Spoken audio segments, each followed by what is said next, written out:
topics and opinions expressed in the following show are solely those of the hosts and their guests and not those of W4CY Radio, its employees, or affiliates. We make no recommendations or endorsements for radio show programs, services, or products mentioned on air or on our web. No liability, explicit or implied, shall be extended to W4CY Radio or its employees or affiliates. Any questions or comments should be directed to those show hosts. Thank you for choosing W4CY Radio.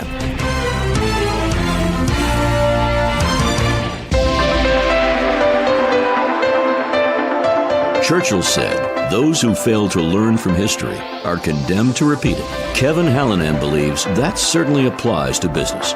Welcome to Winning Business Radio, here at W4CY Radio. That's W4CY.com. And now, your host, Kevin Hallinan.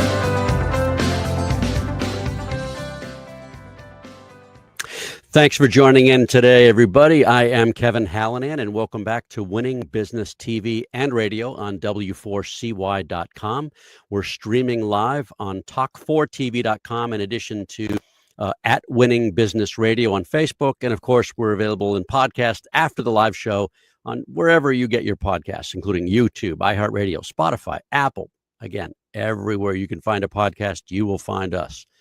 The mission of Winning Business Radio and TV, as regular viewers and listeners know, is to offer insights and advice to help people avoid the mistakes of others, right? To learn best practices, the how-tos, the what-tos, the what-not-tos, to be challenged and hopefully to be inspired as well by the successes of others. Who are those others? They're consultants, coaches, advisors, authors, founders, and owners and entrepreneurs, people with expertise. But, you know, virtually every successful person I've ever had a chance to talk to has had some form of failure in their lives and careers. So while we all have to get our knees skinned once in a while, I say it every week, I'm driven to keep those scrapes from needing major surgery. Let's endeavor to learn from history so we don't repeat it. I've spent the better part of my career equipping businesses to grow, from solopreneurs to small to medium-sized businesses, all the way up to the Fortune 50. I've seen a lot of those companies win, and to varying degrees, I've seen some of them fail. I've had the opportunity to rub elbows with some of the highest performing people around and with some who probably should have found other professions. In my own businesses, I've had lots of success, but some failures too. And I like to think I've learned a lot from those experiences. So you'll hear from me, my opinions and insights, but more importantly, you're going to hear from experts, those consultants, coaches, advisors, authors, founders, and owners and entrepreneurs, because they have a lot to share. And today, my guest is Kathryn Tague. She's branding and digital communication expert and founder of Influence Digital Media. Here's your bio.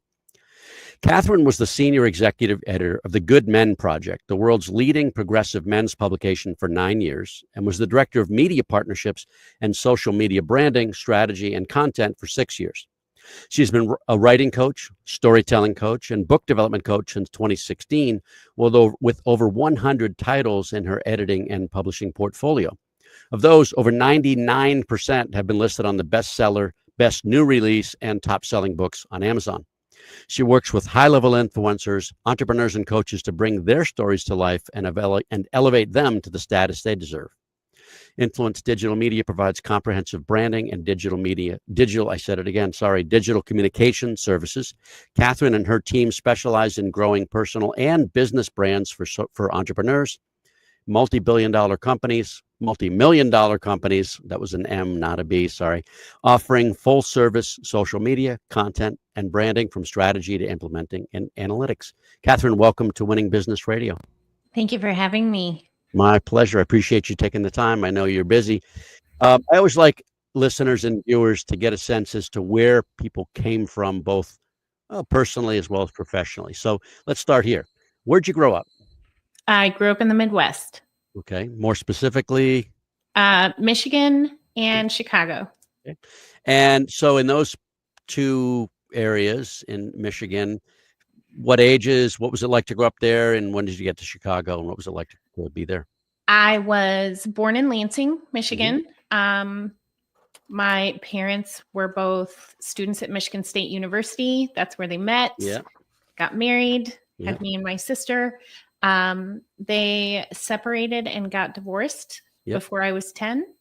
My mother moved to Chicago, and she and her new husband at the time had a house there. Nice. Yeah. So we traveled back and forth. Oh, you My did? Yeah. dad, yep. My dad stayed in the Lansing, East Lansing, Okemos area. Hmm. His wife, who he married when I was in my early teens, was also a graduate of Michigan State University. Hmm. Go Green, go Spartans. Love So it. we used to travel back and forth. We would take Amtrak. Amtrak is still very popular in the Midwest, Mm.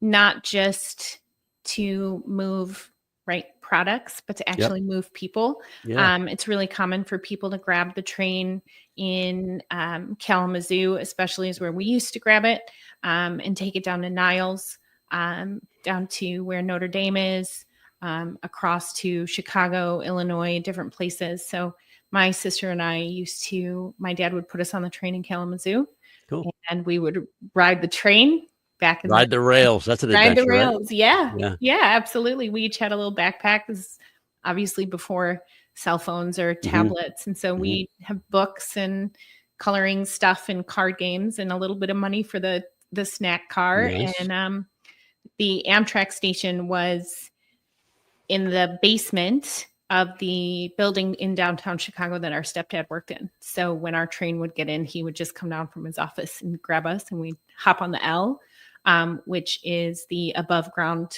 sort of subway public transportation system that they have in Chicago. And we would take the L home, and our mom would be there. So you had a lot of responsibility. Yes. Also Yes. fun. So fun. Yeah. So fun. I think we weren't afraid of things back then the way we're afraid of things now. Yeah, I agree. Good and bad, right? Right. So what were your early interests? I was a voracious reader. Mm. I was reading at a college level by the time I was 8 years old. Oh, wow. Our dad read to us every night. So when we were growing up, awesome. he worked nights. Mhm. And then he would sleep during the day. He worked for the American Red Cross. At that time, he was in the lab. He was the supervisor in the lab. Mhm. And so he would come home at night on his dinner break, and he would put us to bed. Like, that was our time with him, because obviously during the day, when most dads are at work and then they get to come home and be with their family in the evening, that wasn't how it worked in our home. Yeah. And so he would read to us every night, and he read us the Tolkien series. He read us C.S. Cool. Lewis. He read us Anne of Green Gables, the Laura Ingalls Wilder books. So from a very, very young age, we were immersed in these stories, right? And storytelling, and words were just absolutely fascinating to me. And I started reading for myself at a very young age and just consumed everything that I could get my hands on. And that speaks a lot to what you do today, right? Or what you have done as well. What's your educational background? I studied political science in college, and psychology and sociology. Michigan State? No, Southwestern in Georgetown, Texas. I gotcha. Yep. I moved to Texas in 2001. Okay. Mm-hmm.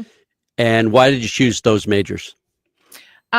Initially, I chose psychology and sociology because I wanted to understand why people did what they did. It's something that's always fascinated me. And understanding sort of how our experiences as children inform who we become as adults.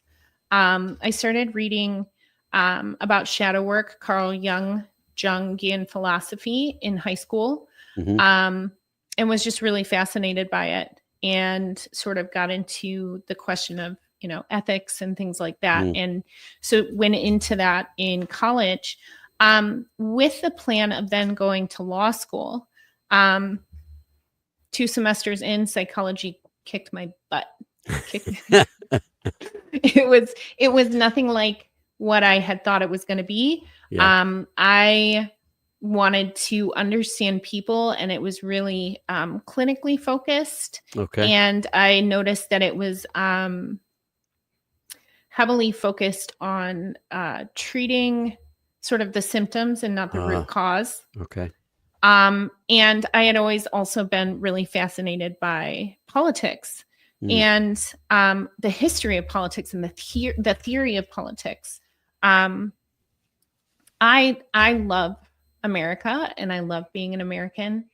And I think the system that was created by the founding fathers, it was one of a kind at the time, right?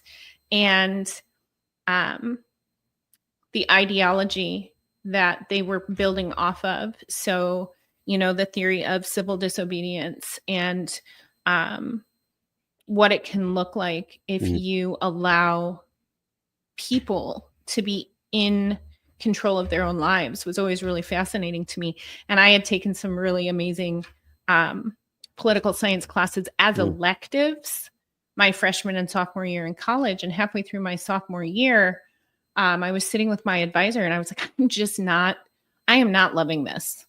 I am not in love with my degree plan. Good, you could be honest. Yeah. Yeah. I went to Southwestern is a small liberal arts college in Georgetown, Texas. But it is a Methodist college. It's the oldest university in Texas. It was actually originally the University of Texas, but because it's a private college, when they started UT, and that was a public state college, they took the name away from us. I got you. So we feel some kind of way about that still 200 years later. But, we had this really beautiful conversation and she was like, every elective you take is either history, religion, or political science. Why aren't you doing something in that field? And so I met with some of the professors in the, department head in the political science department and was just swept away by it. It was almost like these doors open and it was just this bright shining light. And that's awesome. I don't regret that change at all. Again, it served you well, right? We'll get into that. So tell us about your family. My childhood family or the family I have now? Your current family. It's a blended family. It is a blended family. Yeah. It is a blended family. My significant other and I are both entrepreneurs, business owners. Thomas Keenan. I think you've had him on your show before as well. A couple times. I see him at conferences, the same one where you and I met. Yeah. Yes. We're and friends, the one we'll see you guys at the end of January. February, right? That's correct. Right. We have 7 children between the two of us. Just the 7. Yep. Just the 7. 2 sets of twins. Wow. That's incredible. They range in age from our oldest will be 14 in January. And our youngest 2 girl twins turned 6 in March. So they'll be 7 in next March. And it is beautiful chaos. It is chaos. It is chaos. I'm sure it is. It is. I homeschool my 4 girls. So I came into the relationship with 4 daughters. And he has 2 daughters and a son. One set of twins is mine. One set of twins is his. And they are all ours. And so we are in north of Dallas. And we are doing the thing with 7 kids. That's outstanding. I've just one more question. This will help us transition between the commercial and our next segment. One more question before the commercial break. When did you know you wanted to be in branding and marketing? I didn't. It was something that really came across my space. My plan had always been to go to law school. Right. I wanted to practice law for several years and then teach at a university level and do research. I wanted to go into constitutional law. I wanted to work with the Southern Poverty Law Center or the ACLU. I wanted to defend Americans' rights. That was something that since I was, even before high school, like reading about the civil rights movement, reading about, the women's suffragist movement. Words are hard today. They are. They were for me earlier. Right. Being, understanding like at a core level, the uniqueness of our country and our Constitution, and doing the research and reading the history and understanding what sort of the intention the intentionality that the founding fathers put into place when they wrote this document that really, if you think about it, has evolved and adapted with our country as opposed to other countries where they have sort of these rules and these laws that are set in stone and no way to change them or adapt them. And I was looking around like as a high schooler and even as a college student and realizing that a lot of things were happening. This was shortly after 9/11. Mm-hmm. People's rights were being violated simply because they didn't know they had them, right? And so I had this passion to educate. Well, shortly before I was going to take my LSAT and go off to law school, I found out I was pregnant with my oldest daughter. And that changed my life. It changed my life. And there was that part of me, and even my dad was like, you could still go to law school. And I was like, I don't know if I want to do that with a brand new baby. I had this sort of idea in my head of what it meant to be a mom and how important it was to me to be present. So you weren't, if I could interject, you weren't, oh no, I'm pregnant, I can't go to law school. You were, oh wow, I'm pregnant. Now let me think about what I want to do. Yes. Yeah. And what I wanted to do was homeschool my daughter. Yeah. I did not want her in the public education system. I have very little faith in the institutions like that. And I wanted to be home with her. I felt very strongly about a mother's role in the home, a mother's role with her children. I understood instinctively, because I grew up in a broken home, a separate home, right? What it meant to not have a mom, especially for a daughter, because we lived with our dad full time. We saw our mom intermittently. And I didn't want to be that. Career had always been my first focus. And then I found out I was pregnant. And all of a sudden, like, it was this huge identity shift for me. Oh. And so I was home with her for the first 8 or 9 months. I was so unhappy. I was so unhappy. It just did not feel fulfilling. And that's not to say that being a mom wasn't fulfilling, but I had this education and I wanted to be having these conversations. And, it was 2011, politics were starting to fire up and all these things. And I really felt this need to be involved and to have a voice. And I was up late one night nursing her, and I was on Twitter, which is now X, but at the time, I'm going to date myself. It was Twitter at the time. Yep. And I was reading these articles. I was seeing all these tweets coming through from this magazine, this online blog at the time called the Good Men Project. And they had posted that they were looking for a news blog editor.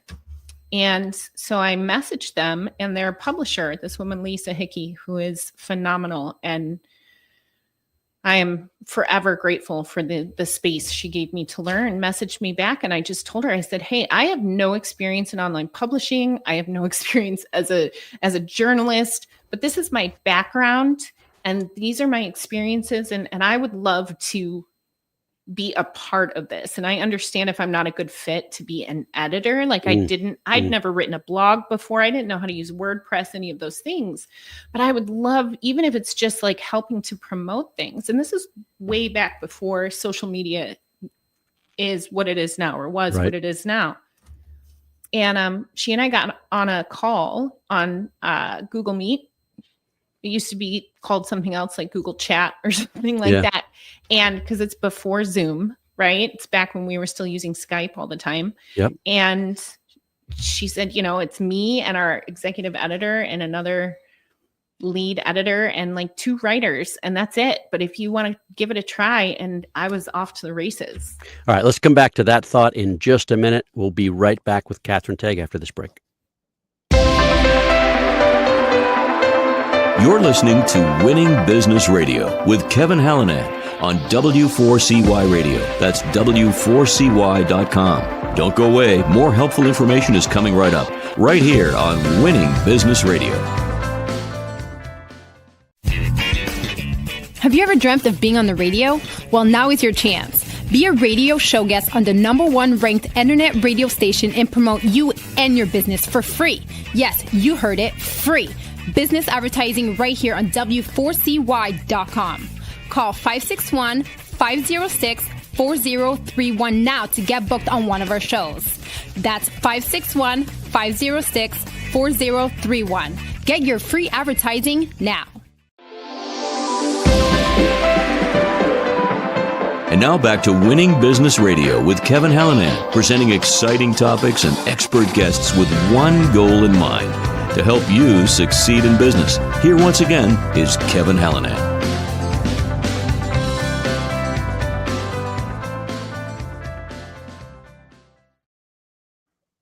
We're back with Kathryn Tague of Influence Digital Media. Take us through that. Continue the story. So Okay. it's kind of serendipitous. She probably didn't expect they were going to reply. Maybe they weren't going to. Maybe you're thinking they weren't going to reply, or they weren't going to reply with that kind of gusto. But Not go at ahead. all. I had no idea. Like I other than being on Facebook in college. Yeah. And maybe some, chat rooms when I was like 18, 19, 20 years old. Like social media wasn't a thing when I was growing up, when we were growing up, right? The way that it is for our children. And I was on Facebook in college back before Facebook was something that anybody could be on. You had to actually have an email, .edu email just to be on Facebook.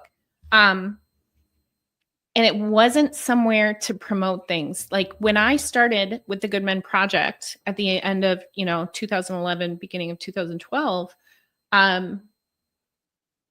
it wasn't something that, ads were not something that most places were running. Print media was still really, really powerful at the time. Magazines and newspapers, getting a digital version of that was something that most people didn't do. And so being able to get into the publishing space while they were making that transition, it like all I can think about comparing it to is ad agencies in like the 60s, the 50s and 60s, like when ad agencies were starting to really blow up. Yeah, right? I have a vision of that. I have a like Mad Men. Slick and like Mad Men. Exactly what I was going to say. Yes. That's and obviously not that cool because we weren't in an office and we were all sitting on our couches at home in our sweatpants. Yeah. But that was the other thing, right? Like all of a sudden it was working from home, which up until that point was something that I'd always thought was kind of a scam, right? Like, oh yeah, you have a work from home job. Is it really a work from home job? Yeah. And along with doing the news blog and learning WordPress and learning HTML and learning how to edit, because editing and writing are two really different things. I was a prolific reader. I was a prolific writer. I'd been, writing short stories and poems and things like that since I was a small child. But I had never edited outside of school. You know what I mean? Like they teach you how to proofread and they teach you how to, but this was like real editing. These were articles that we were publishing on the Good Men Project, and then they were getting pulled over to Men's Health and the Huffington Post and, all of these really, really large publications. And we were just figuring out social media. We understood that social media would be a huge, huge boon to us if we could figure it out. And at that time, because everybody else was figuring it out too, like we were having conversations with the Huffington Post marketing team and with the Your Tango marketing team and the Cosmo marketing team and Men's Health and Esquire and all these different media publications. Right. Yeah. Right. And we were never a print publication. The Good Men Project was never a print publication. Never. Okay. We were strictly online. But these other magazines all had print, right? And what they were seeing is they were losing subscribers in the print media space. And so they were in like this mad dash to figure out online publication. And they were in a mad dash to figure out social media. And so we had this really amazing opportunity at the time. It's probably not something anyone would do now. But back in 2012, 2013, we had this amazing opportunity to learn social media while social media was learning itself, right? And we would get on calls with Facebook's development team. And they were calls that if you were listed as a certain type of business, where we had access to these calls. I don't think they do that anymore.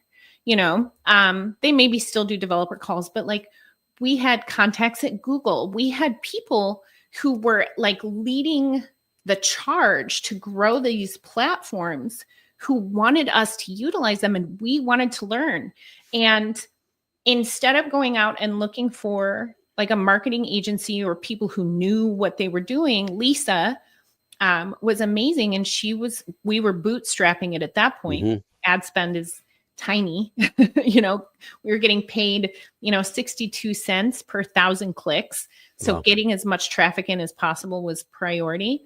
And we would literally talk every other day or even every day sometimes. And we were looking at analytics and we were figuring it out. And we were looking at Google Analytics and comparing it to Facebook Analytics. And we were all over Twitter and we were learning these things. And I would go to her and I would say, hey, I think I have this idea. Can we try this? And she's like, yeah, let's try it.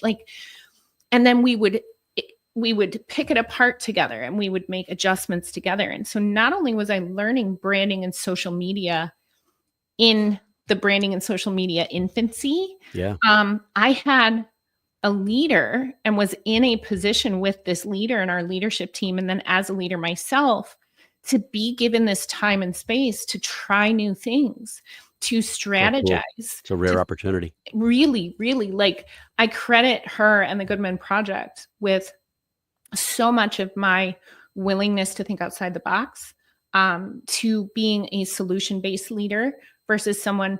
I didn't come in and they said, this is how we're doing it and this is how we've always done it. They said, we don't know what we're doing either. Let's figure it out together.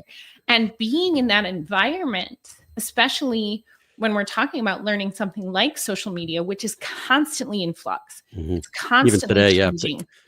Analytics change. The algorithm is constantly changing. And not having to even figure it out by myself, having this entire team of people, both within the magazine and within other magazines that we could then connect to and reach out to and say, hey, this is what we're seeing.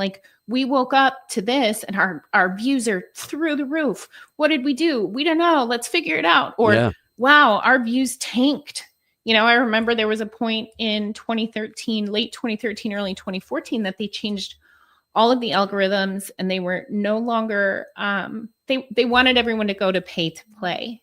So they were no longer giving us views organically. And we called it the cliff. And we were watching other magazines like the Huffington Post, the New York Times, Cosmopolitan fall off this cliff. And we were just like, when's it going to happen? When's it going to happen? And I remember waking up one morning and going in and looking at our analytics, because at that point I was running the social media. I was doing our Facebook page. And I went in and I looked at our analytics and it was literally a cliff. We went from here to here within a 12-hour period. And we figured it out, What are some of those key lessons? I don't mean technically, but what are some of those key lessons? How did you approach it? How did you problem solve? I think one of the biggest ones is it's nobody's fault. I think, especially in the larger companies, we become so disconnected. And a lot of the people I work with now in the leadership mindset space, we're so disconnected from the people who are actually the ones pulling the levers and pushing the buttons. Mm-hmm. And when something goes wrong, instead of coming at it from a problem-solving perspective, quite often people want to come from it from a blame perspective. Yes, they do. And I see it a lot. I'm sure you do, especially with the really large corporations, because people, when you've got 80, 90, 100, 500, 1,500 or more people working for you, you don't know all of them. You can't know all of them, right? And people want to find who's to blame instead of just figuring out why did it happen, And so one of the things that I learned with Lisa and the Goodman Project and the other people on the executive editor team is that it's not somebody's fault. One of my best friends now, built a 9-figure e-commerce business, and she's phenomenal. And one of the things that she teaches when we do leadership trainings together is she teaches that it's not about blame. It's about working or not working. Because what happens people make mistakes. Sure. We're all human. But if you can't pinpoint what's working or not working, you can't replicate it or keep it. A lot of problems are system problems that Yes. people then stumble around, right? Yes. Yes, there can be people problems. Somebody makes a mistake, but many of those problems are system problems. Jim Collins in Good to Great says the same thing, which, if you recall, I believe you've read that, is he says conduct autopsies without blame. It's the exact same thing you're talking about. Yeah. And I think for me, especially in that time frame, having a leader, having someone who was essentially teaching all of us how to be leaders as well, because I've taken so much of what I learned at the Goodman Project and not only applied it in my own businesses, but applied it as a coach and applied it as a book development coach and, working with, VAs and employees and even my children and in our home are these leadership lessons. And one of the things that I will always remember her for is she never pointed a finger. She never blamed. It was always really just, let's figure out what's broken. Yeah. Let's figure out why it's not working and let's problem solve a solution. The other thing too is there was never this authoritarian sort of like, this is, I'm the boss and I said so. Ultimately at the end of the day, the buck stopped with her. Sure.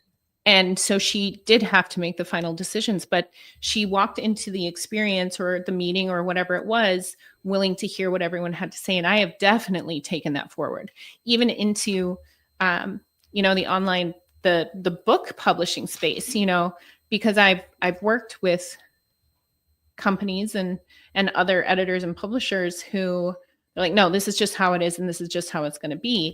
The flip side of that is I've worked in some spaces where they're like, the author is always right.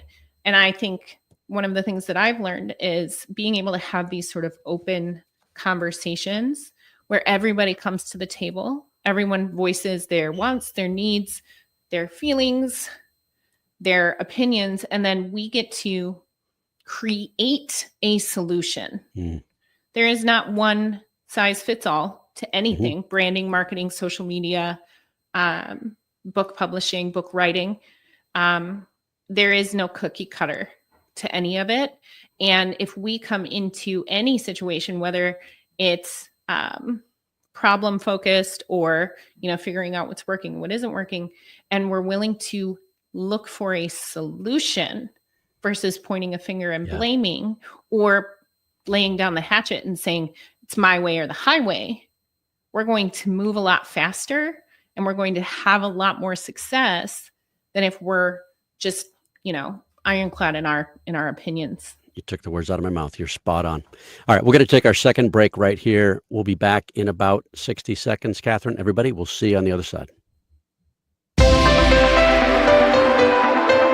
You're listening to Winning Business Radio with Kevin Hallinan on W4CY Radio. That's W4CY.com. Don't go away. More helpful information is coming right up, right here on Winning Business Radio. The YP.com website is your local search engine. If you're looking for a good restaurant, it can help you find the right one nearby with ratings and reviews. Or if your car breaks down, you can use the YP app to find the closest repair shop. Or maybe you're just looking for something to do on a Friday night. Well, it has great local coupons for all sorts of things in your area. No matter what, when, or where, if you're looking for something, YP Local Search can help you find it. So go to YP.com or download the app to search local, find local, and save local. And now back to Winning Business Radio with Kevin Hallinan, presenting exciting topics and expert guests with one goal in mind: to help you succeed in business. Here once again is Kevin Hallinan.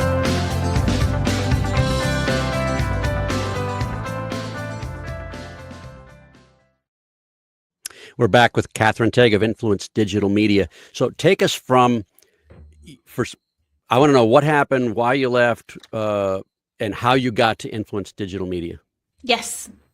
So we're rolling along. I had my second daughter in 2013. Yep. And I had become the senior executive editor at that point.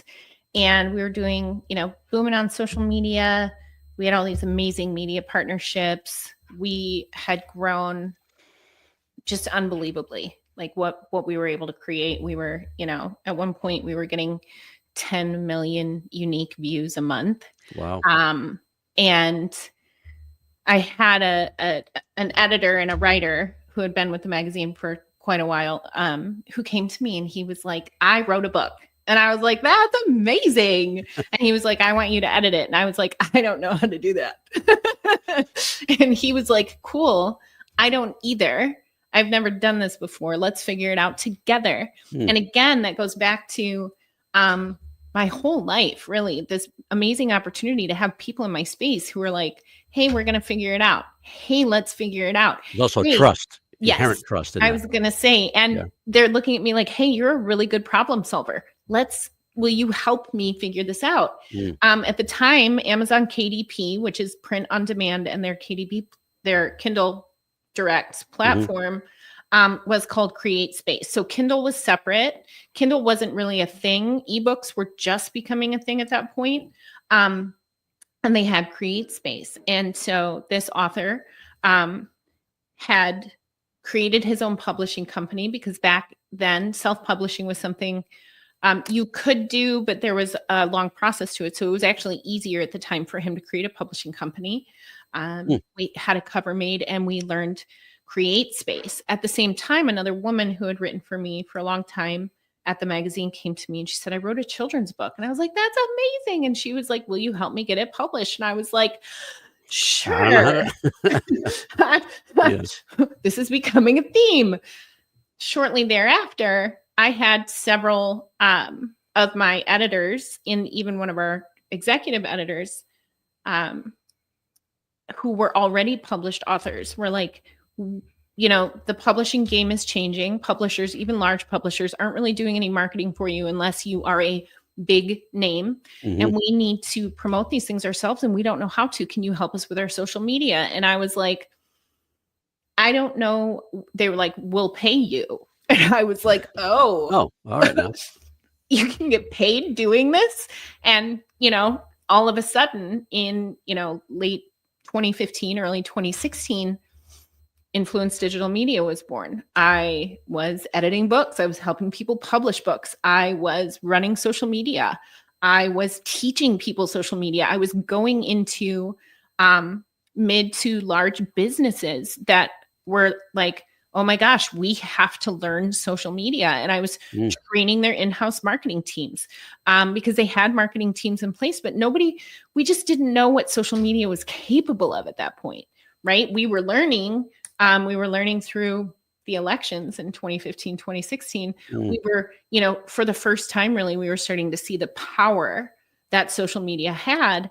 And because we had been so early in the game, I had this amazing opportunity to build a business around what the Good Men Project and Lisa especially had given me the space to learn. Yeah. Like, people were paying thousands of dollars for me to come in and spend a day with their marketing team and teach them the things that Lisa had literally said, let's learn this together. And it's like, how, like, talk about, I don't even know what the word would be, like, blessing. Is being given this opportunity as, this stay-at-home mom, granted, yes, with a college education. But when I found out I was pregnant with Evie, I really thought that was it for me. And not in a bad way, right? But like, not going to law school, which is all I'd ever wanted to do, has turned into this business where I have move. Yeah. And I have been on stages and I have met people from all over the world, and I have helped creators and entrepreneurs and leaders and, disruptors and thought leaders bring their stories and their words, whether it's in the online space or through books or through podcasts, to the world. And they are making ripples and they are changing people's lives. And maybe it's an ego thing, but I get to look back over the last decade and say, wow, I had a hand in that. And even further than that, to 2011, 2012, when I started at the Good Men Project, and the stories we were bringing to life there of fatherhood and husbands and divorced fathers and single fathers and, military personnel and vets and first responders, and like, wow. Or I could have gone to law school and just been a lawyer. So I don't think an ego thing is a bad thing. It Yeah. just makes you feel good. I mean, I love the comments that I get from clients. Yeah. Similar, right? Different work we do, but we help them become more successful through increased sales efforts, sales effectiveness, blah, blah, blah, all that. But I get the same type of comments. I don't think it's wrong to feel good about that. I think it's great. It's empowering. It gives us more feeling we want to keep doing it, right? Yeah. Yeah. And we're doing it for others, but it also, we get the feedback and the well-being. I mean, to me, it's well-being. I love what I do. Yes. Right? Yes. And you do too. I do. Right? And the lives that we're changing, we all have these moments, I think, as business owners where we go, why am I even doing this right now? Yeah, there are days. And whenever I reach a point, because it certainly happens, where things get hard or Sure. they're really chaotic, or, being a business owner is hard.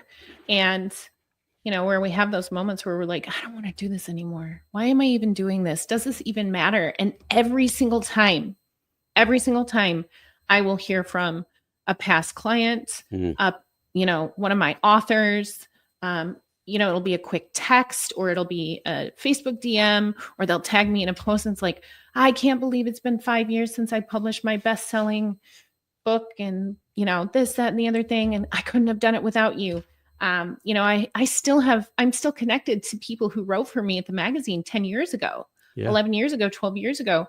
Just a couple of weeks ago, a woman reached out to me and she said, when you messaged me, because she had a little blog, and she said, you asked if you could publish my blogs at the Good Men Project. She was like, it blew me away. I never thought of myself as a writer until you told me I was a writer. And now she is a world-renowned coach, and she speaks on stages, and she is changing women's lives. And she told me, she was like, I never would have believed in myself. And it's like, I could get emotional right now. And it's that's powerful. And that for me, like, that's not a, ooh, look what I did. It's a, oh my gosh, this woman has stepped into her purpose. And I truly believe she would have no matter what. But if I could take part in that, if I could have a hand in encouraging her to bring her gifts to the world all day long. And you That's why I do it. You do some women's coaching, right? I do. Tell us about that. I started working with women in the women's coaching space about 7 years ago. It was something that I had needed. It was something, a healing process that I went through. A lot of inner child work. There was, some pain and abandonment stuff, trauma from growing up the way my sister and I did, with our parents separated and so far apart, and our mom being absent as much as she was. Yeah. And it was life-changing for me.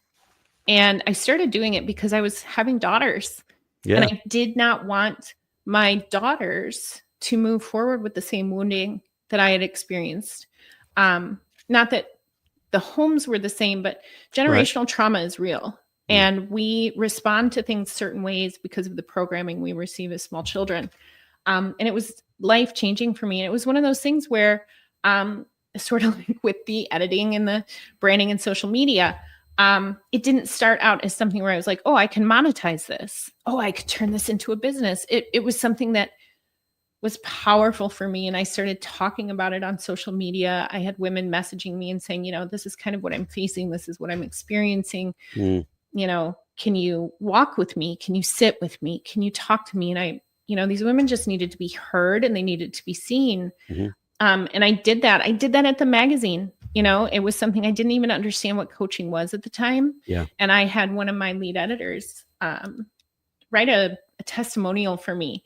And he was like, she's an executive coach. And I was like, what is an executive coach? He was like, Kathryn, you coach all of us all the time. Yeah. He's like, we message you, you talk us through things with our writing, with our partners, with our kids. And it just turned into something where more and more women were coming into my space. And again, it was like, wow, I think this might be part of my purpose, to walk with these women, to speak to these women. There's a lot of women's empowerment in the online space, and I tend to have a little bit of a different view when it comes to that. The way that I feel about being a mother and, being a provider. I was a single mom for 4.5 years to the, all 4 of my daughters. So I had to step into that provider role. And so that's given me a really unique perspective. And then moving into the healthiest relationship I've ever had with someone who is also a provider and a protector, and kind of having to navigate, what does it look like to have 2 really driven, successful entrepreneurs in one home? and these are all things that as I walk through this process, I learn and I grow, and then I can take that back to my communities, and I can take that back to my clients. Yeah. And hold space. And it's not something where it's like me coming in and saying, this is how it has to be, and this is the way. It's me saying, hey, this is how I navigated it. Right. Take the pieces that work for you, and let's put your puzzle together, because your puzzle is going to look different than my puzzle. Yeah. But I'm an expert puzzle maker. Yeah. We always say nobody can argue with our experiences. Right. Yeah. Right. So if people go to influencedigitalmedia.com, they can get the socials from there. But on the services tab there, they'll find connection to soul. Yes. That's what you were just referring to in terms Yes. of coaching for women. Let's Yes. get back to Influence Digital Media. Talk about your team, the work that you do, who your clients are. You generalized. Be a little more specific. Excuse me. So I generalize because we have done all of it. I have several authors who are phenomenal fiction writers. That has been some of the most difficult editing I've done is fiction. What's different? You really have to understand the story arc, and you have to understand the characters. The period. The period, yes, definitely the period. And the end goal is different with fiction, right? The end goal really is book sales. Whereas when we're working with small business owners and entrepreneurs, the goal is, it is one piece of the marketing funnel, right? The book is one piece. And one of the things we tell people all the time, and I'm very upfront about, which makes me kind of unique in the industry, is there is no ROI on book sales.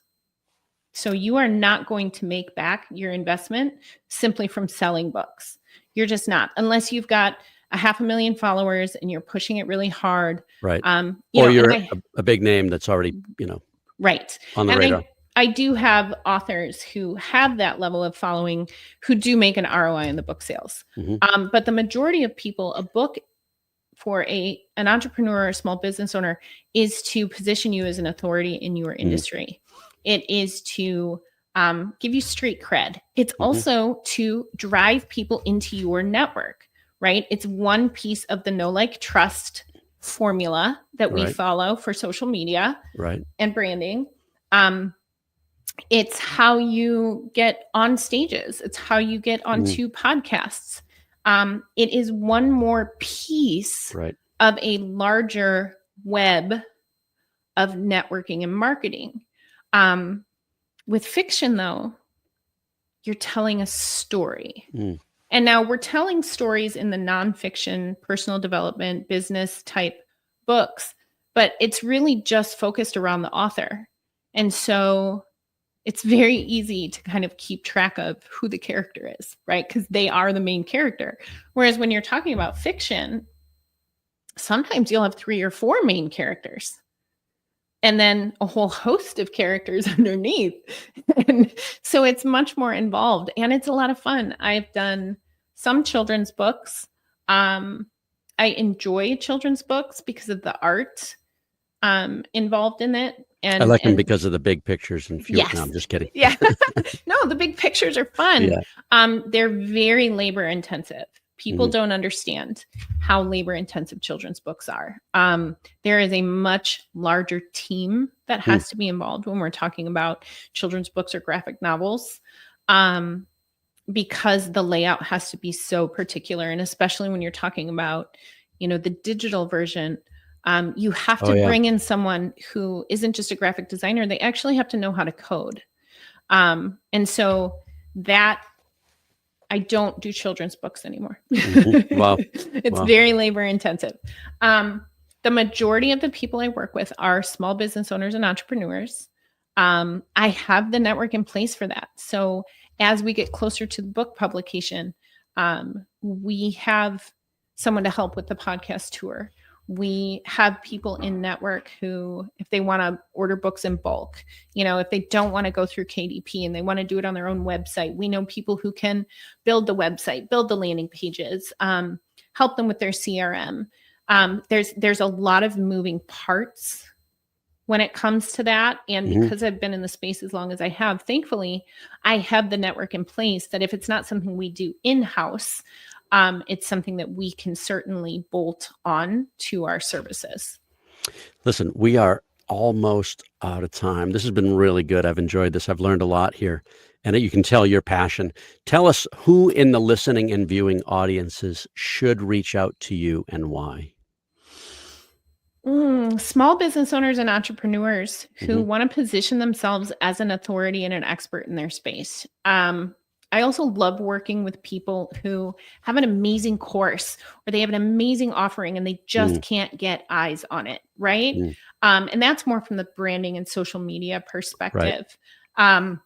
We don't do social media management in-house anymore, but Caitlin Young, who I think was on your show she was, as well, social media doctor. We work very closely with her. She does all of our social media. She does all of Thomas's social media. And we have multiple clients. She comes onto projects with me. I go onto projects with her. Anyone who really wants to, who feels this like burning passion, desire, need to make ripples in the world. Nice. Right? Yep. And one of the things I tell people all the time, because they come to me and they're like, I don't feel like my story really matters. And I'm like, that starfish story where it's like, if you save just one, the ripples from that, the tiniest pebble dropped in a pond creates ripples that reach all the way to the other side. So now if we're all just one little pebble, that's really good. The ripples, and then they start overlapping. And all of a sudden you realize that you've published over 100 books, but those 100 books have influenced how many thousands of people. And you start doing the math on that.